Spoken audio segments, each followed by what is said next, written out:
December. Welcome to another Creative Sparks.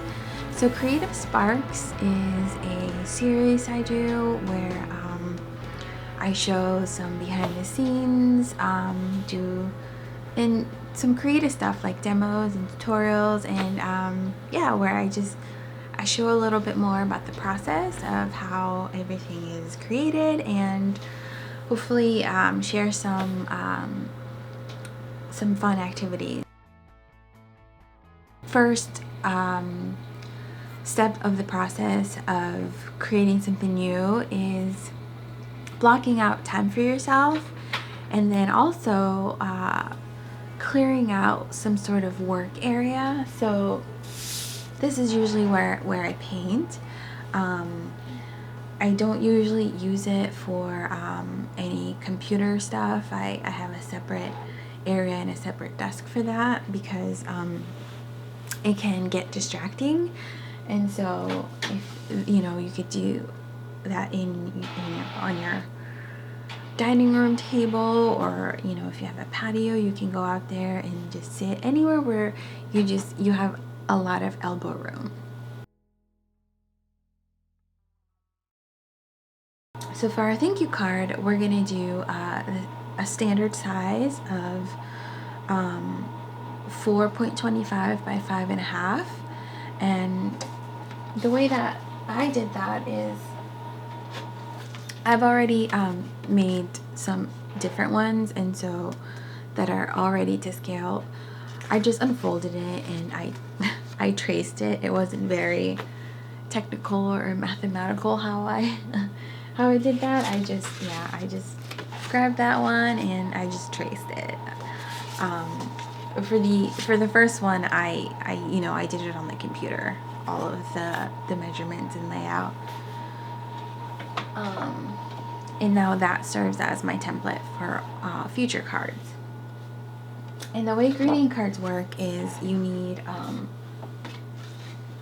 a front that's going to be your main design. It's like the cover. It's what people will see first. And then a back. And usually the back is blank. And that's, where I usually put a logo. For these, I leave the inside blank. Many technical reasons for that, but also, so you have a ton of space to write in. And if you want to write a special message, you can do that on the inside. So we're going to leave that blank, and we're going to focus just on making a cover image. So grab an 8.5 by 11 piece of paper. I recommend cardstock paper if you're watching this and you need to go get some. If you use anything that's lighter in your painting, there's a chance that the paper will fall apart. So if you can, and if you have any cardstock paper, I recommend cardstock paper. I'm actually using watercolor paper, and this is the archival hot press watercolor paper, which is usually my go-to for all of my work because it has a smooth surface that I love drawing and painting on. And I don't have like an idea in mind for what imagery. Part of the fun of making products is just testing out ideas, and one of the reasons I love making different products is you get to explore all of your ideas. So think of something that you think the other person would love to look at when you give them the thank you card. So I like to do at least 5 different varieties because I find that my first idea is usually not the best idea. Usually it's the most like generic idea I can think of. And so I like to do 5 variations. So let's brainstorm 5 different designs for our thank you card. And we're going to be doing a vertical design. So I'm going to do 5 thumbnails. So thumbnails are just quick little sketches of the overall composition, and it's not meant to be overly detailed, they're just meant to be quick.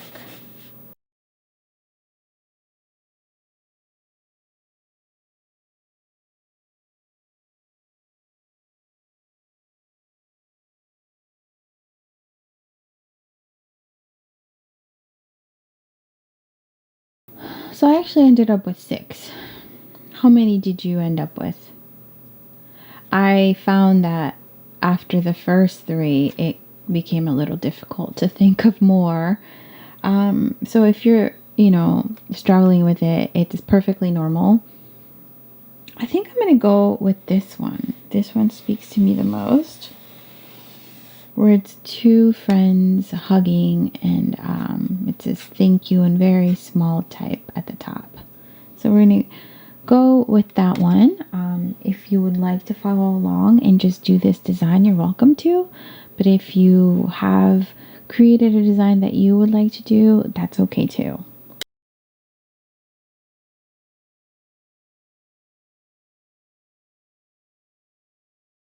Okay, so let's get started on the actual final piece. So if you're following along, this is the one that I'm going to pursue as the main image from my thank you card, and it's 2 friends hugging. And it sort of looked like bears. I think that's what I initially intended, but I think I'm gonna explore making it a different animal, an unusual animal. And I'm gonna go with a raccoon. So an interesting and fun fact is that the raccoon is actually the Tennessee state animal, which was a fun little fact when I moved here. And I'm using my my Prismacolor Colorase Copy Not Blue pencil. And this helps me just make the initial sketch without the lines being too dark. And it's erasable too. It just makes it easier to edit those initial lines out later when I scan my image. So let's see here. So I want it to be pretty clean and focus on the characters here. And I think I'm going to, I was looking at the cards that I have in my shop, and one of the main reasons I wanted to make cards in the first place was to provide bilingual alternatives. So I'm gonna go in and hand letter the type, or find a font that looks hand lettered, so that I can switch between languages easily, which is not something that you can really do easily when it's hand painted. So I've learned over the years to embrace versatility, embrace software and new technologies. Just makes the work a little bit easier. So this is actually looking a little off center, so I'm going to move it around. Usually when I start with either characters or people, I don't do any details at first. I just start with shapes that look like the gesture that I'm going for. So this was a hugging hugging gesture, so I've just started with like this like hot dog looking shape here, and just like an oval. And then I'll start adding some more shapes here.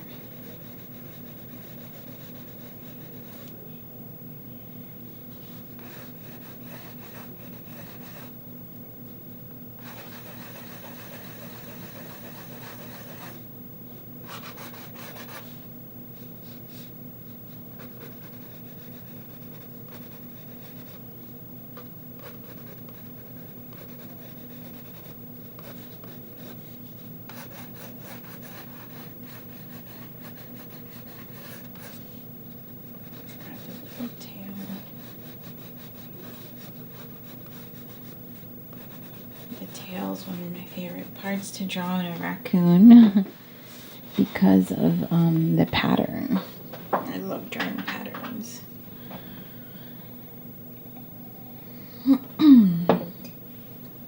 So we're just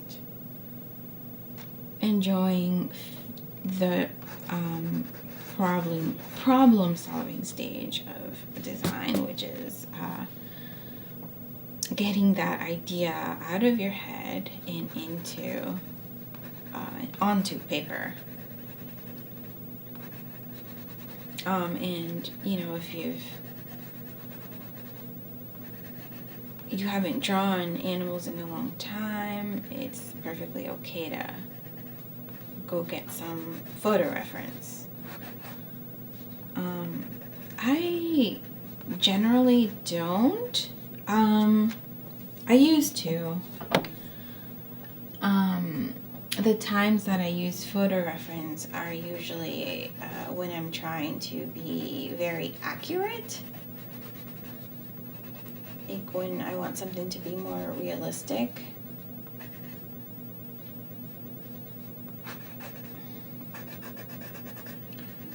Other than that, I just try to remember how to draw something from memory.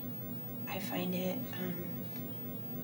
like more challenging, and because it's more challenging, it's just a little more enjoyable to me. I know things would probably look more accurate if I used photo reference more often.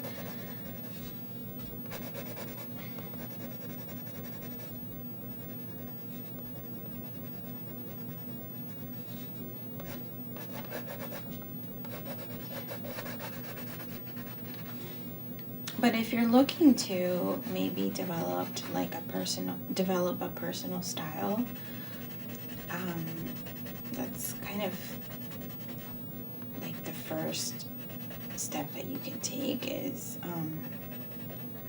just try to draw things without making an exact copy of a photo. So raccoons have cute little face that looks like a mask. So if you can just get that part down, it'll look like a raccoon without having to do too much.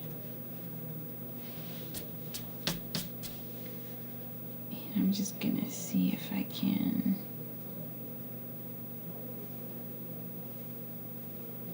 sort of lay out where the text could go. I think maybe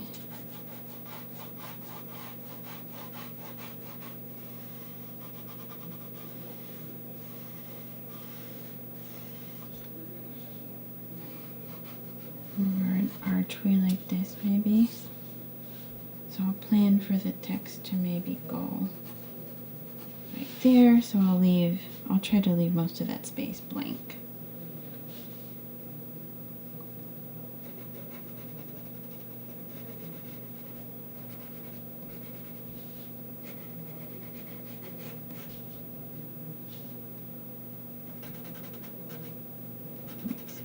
Belly a little more furry.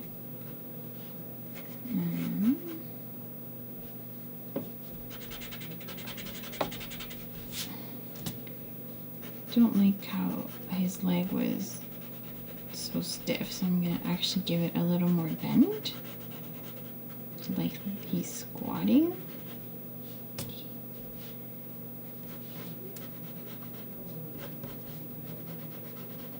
To both of their little legs.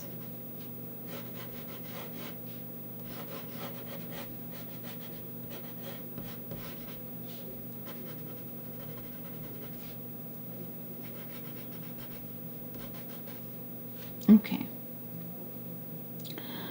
And one thing I learned actually from an illustration teacher many years ago that has stuck with me and I use all the time is being aware of texture, even if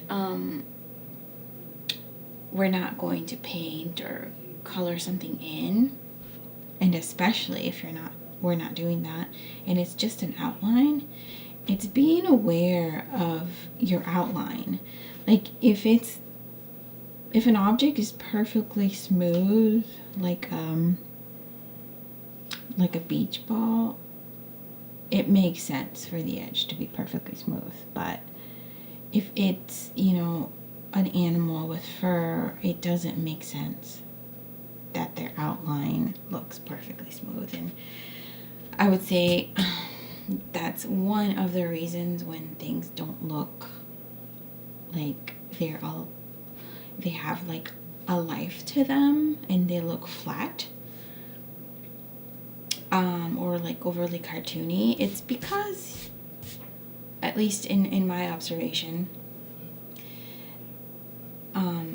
all of the outlines of each object look the same.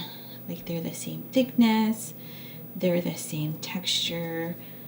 So what we want to do is avoid that. This is, you know, a raccoon, they're furry. So we want to make them a little more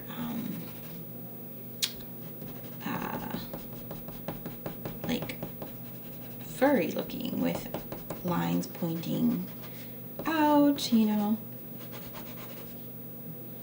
Maybe they're a little bit messy and ungroomed, but that's one of the things I like to pay attention to, especially if I'm drawing characters, is the outlines. What do the outlines about each shape say about the texture, you know?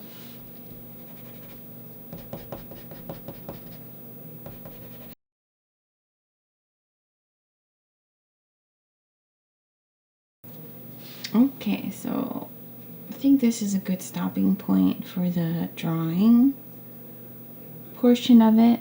And we can go ahead and start with the painting. So I really like the sketchiness of this, so why don't we first start with an ink layer.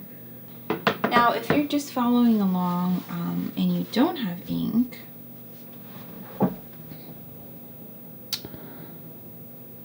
you can use like a Sharpie or a ballpoint pen. And I'm just going to use this oxide black I've had for a long time. One of the things about ink is that it lasts for a long time. I'm just going to pour a little bit.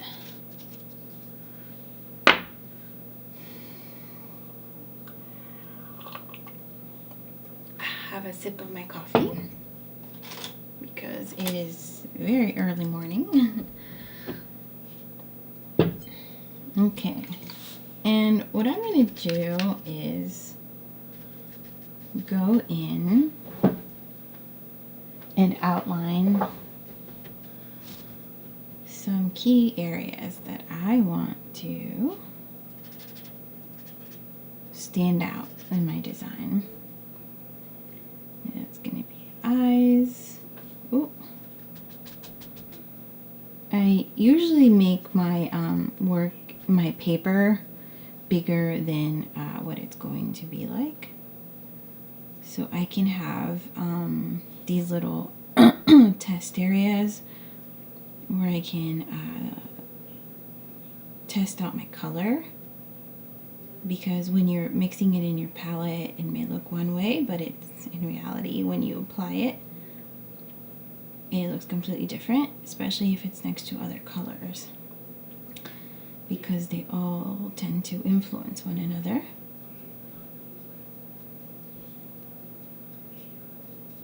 So I'm going to highlight some of this messy texture.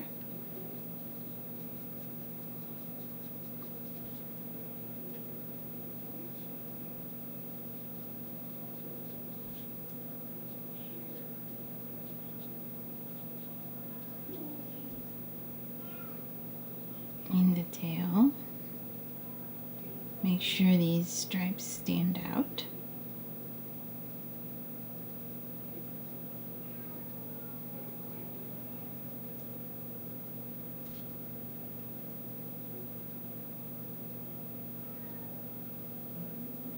There's a beauty to working in black and white that I can't really explain. It's just this simplicity.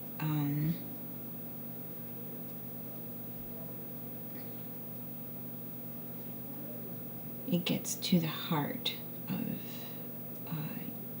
the moment in your story in a way that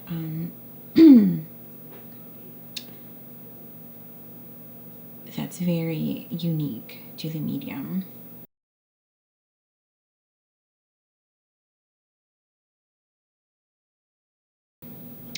And something that, you know, I've learned to do in the decade plus of art making is I have this rule where I try to approach the work in a way that's enjoyable to me, where it's not this task I dread. Because, let's be honest, there's many things like that in our lives, in our day-to-day, and I just don't want my art to become just another thing I do, you know, that stresses me out. As much as, you know, is possible. We can't control everything, so at least I try to have that mindset before I get started. And if I get frustrated or you know, something is just not working, I've learned to put it aside and take a break and just do something else. And sometimes I just have to take creative breaks altogether.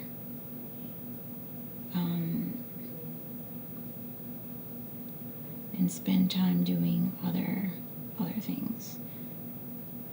And what my shop is one of those little sanctuaries where if I need a break from freelance work or just working too much on my computer, I can go and just make something, try to make a new product or something, like through painting or laser cutting or paper cutting. It's very hands-on, all of my products, for that reason, because it gives me space from my illustration work. Okay, so there's the fur. I'm gonna see if I can add some tinier details, and I'm gonna switch my brush to one that's a little bit smaller.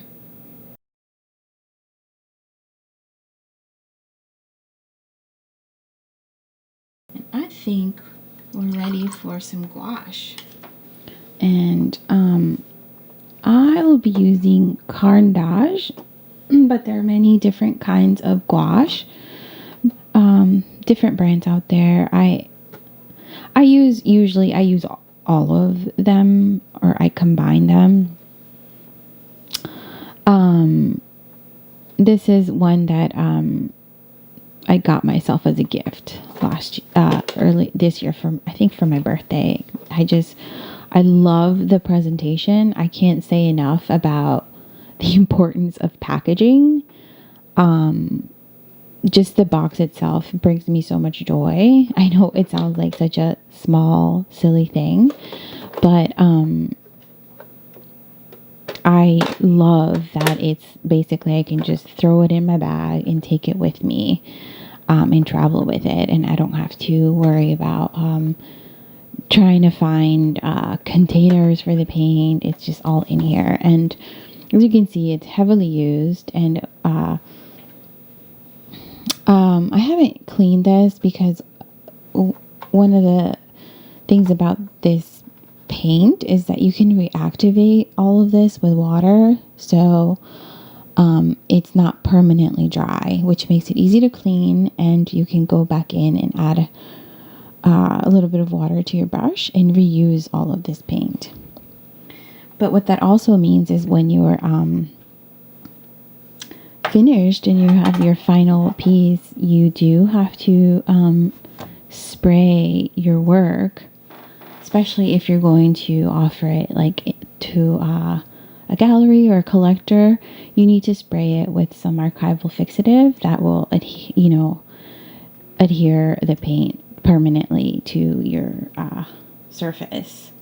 Otherwise, water and moisture will smudge your work, and you don't want that. I don't want that for your work. So I'm gonna get some of my magenta here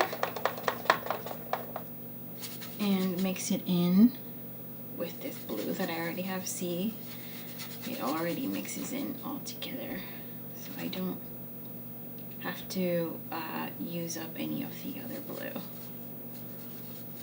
I'm actually gonna test the color on this side because it was looking a little gray, so I don't want it to look too gray.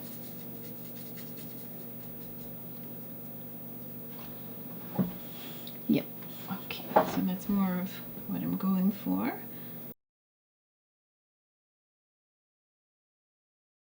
One of the wonderful things about gouache is that you can layer it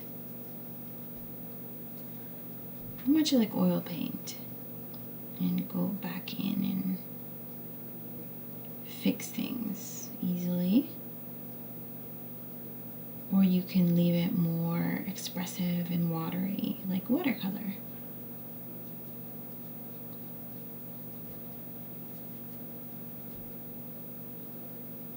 I always like to experiment each time I use it and try to find new ways to use it.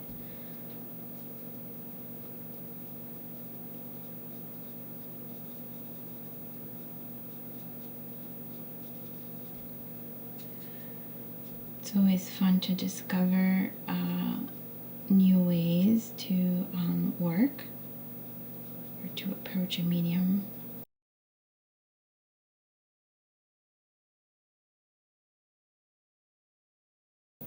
So this is a little bit like a little advanced coloring book. So I'm just going in and filling in the negative space. And that's the space in between the black ink outlines.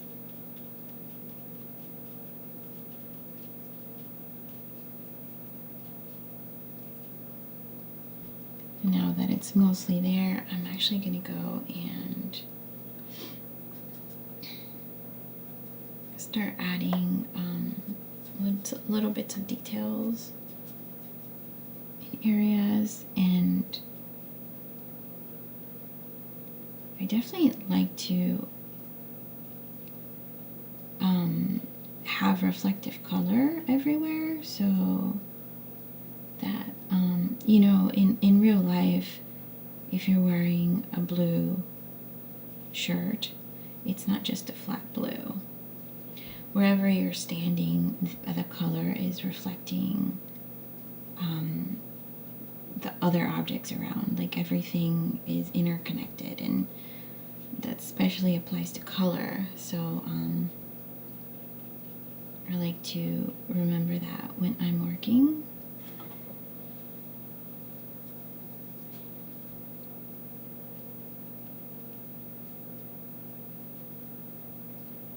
Give them a little rosy cheek here.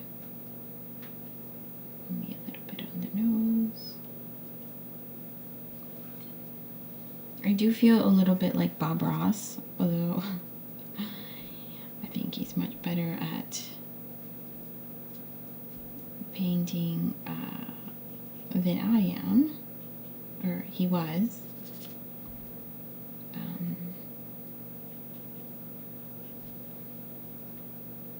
I know I love how soothing his voice was. It's always wonderful.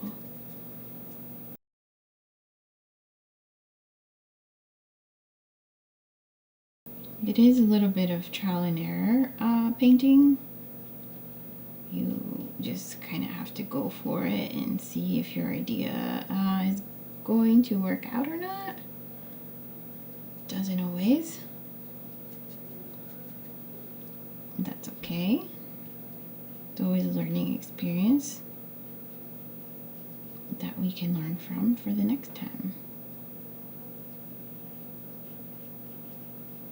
I'm going to create some separation between this little arm and then the other raccoon. And I did that by just adding a darker color.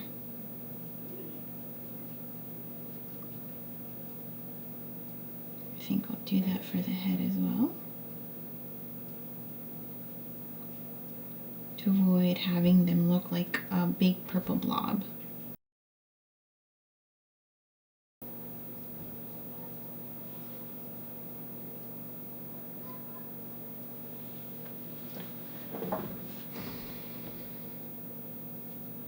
And painting is a very slow process.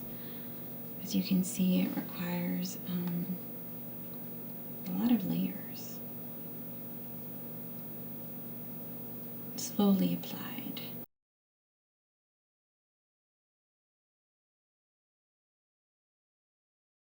So I've started thickening the layers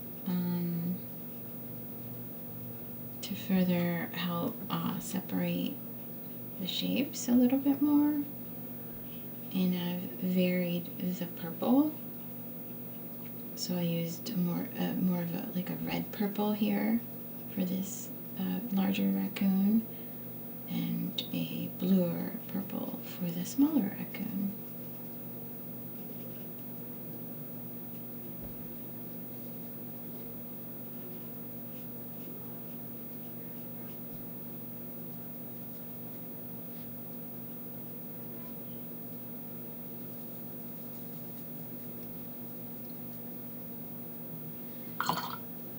I'm going to see if I can add a few more details.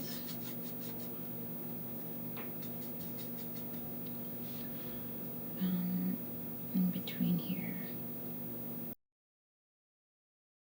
Make his tail look a little bit fluffier.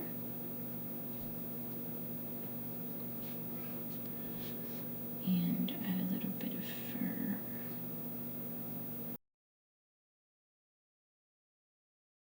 And I love drawing cute things and looking at cute things and just things that bring joy and maybe just make someone smile for a few seconds, because I know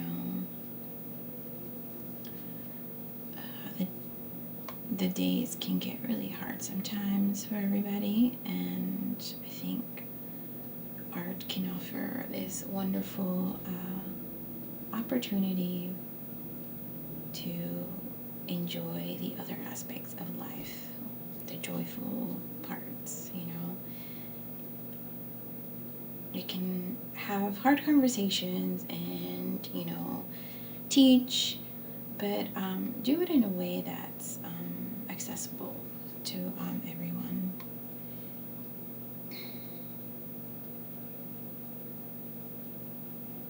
You know, I certainly want my work to be joyful, and not just, you know, for the viewer, but, you know,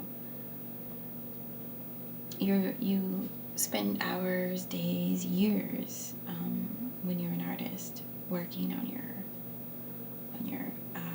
projects and your craft.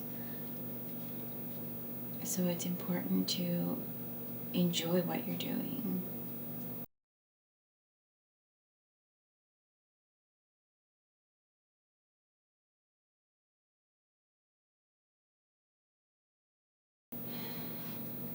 Well, I hope this has been an enjoyable experience.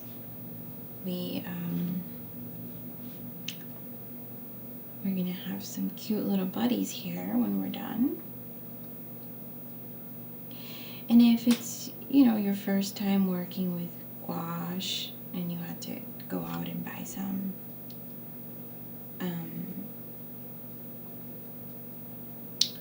you can always keep working once this video is over, and keep adding little details to make it your own.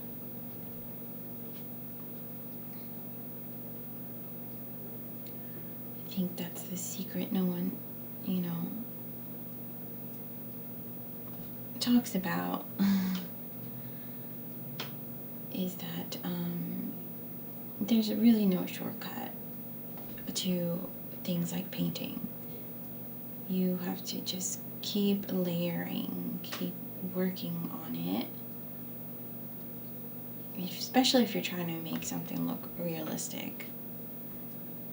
The key is layers, lots and lots of layers. There's no shortcut.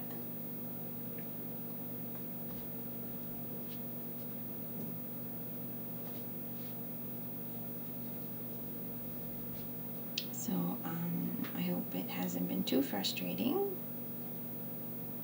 and that this offered a break from all of the holiday stress that can happen around December.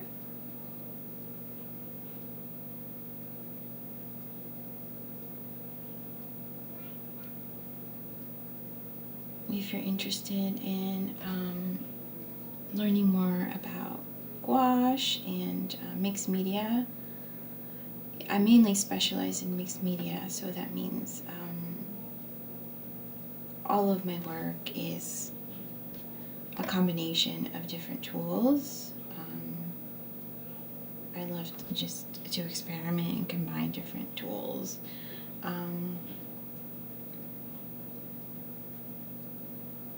So just leave me a comment or send me a message saying what you'd be interested in seeing more of in these creative sparks. Looking forward to creating more demos in the new year, and share some more fun activities. So here you are. You know what? I think I'm just going to clean up this little guy's eyes and then call it a day, because the danger in just endlessly working on painting is that it starts to become stiff, and that comes from overworking something. That means not knowing when to stop.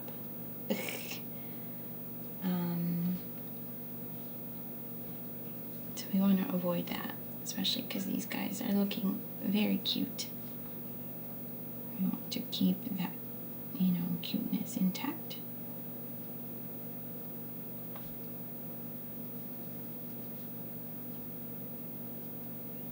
And as you can see, I worked from dark to light, adding my brightest spots last.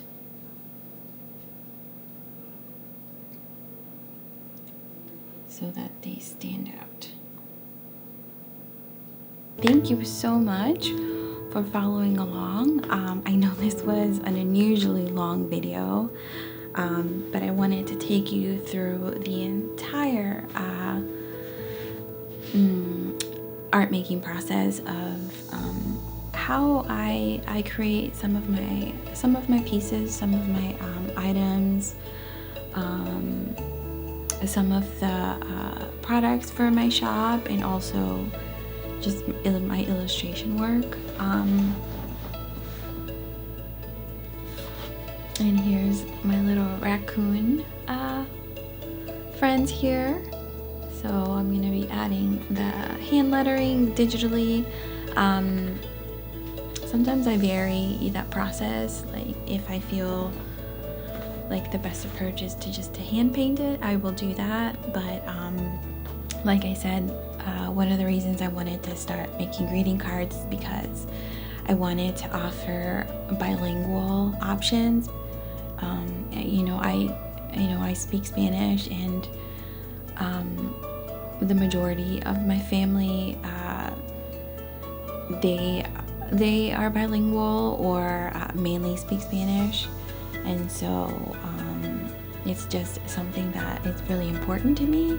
So either hand lettering digitally or using typography on the computer makes that process just more versatile, as opposed to having to hand paint, and that would be a little bit more complicated. So here we are. Thank you so much. I hope this was fun to either follow along or just watch. I hope it was relaxing, and I can't wait for more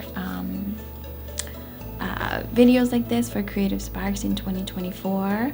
Just let me know what you would like to see more of as far as demos. I want them to be a space where you can explore your creativity and get that much needed you time. I know I certainly use art as the time that's just for me, that's personal, that's healing, and meditation, and I hope I can provide the space for you.